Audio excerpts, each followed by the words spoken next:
শুধু টেনশন যেন এই ব্যক্তিকে আমার মাওলায় কবুল করিয়া নেয়। কেন আমাদেরকে মাওলায় বানাইছে মানুষের জন্য।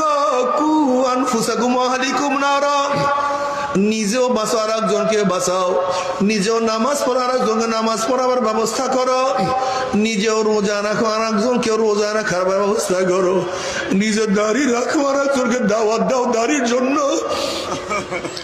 নিজ ইসলাম হুকুমত কায়েম করার চেষ্টা করো আর একজনকেও চেষ্টা করাবার জন্য দাওয়াত দিতে থাকো, নিজেও জিকির আজকার করো আর একজনকেও তালিম দিতে থাকো, নিজেও চোখের পানি ফালাও আর একজন কেউ কিভাবে চোখের পানি ফালাইতে পারে সেই জায়গায় নিয়ে যাও, আল্লাহ আমাদের কাছে নিয়ে যাও।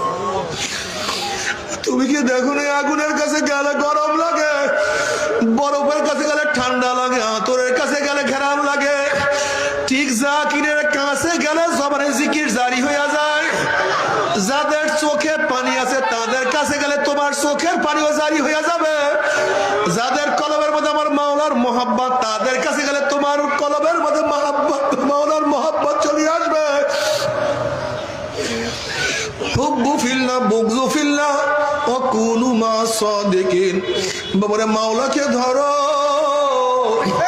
মাওলাকে না নিয়ে কেউ মাওলার কবরে যায়।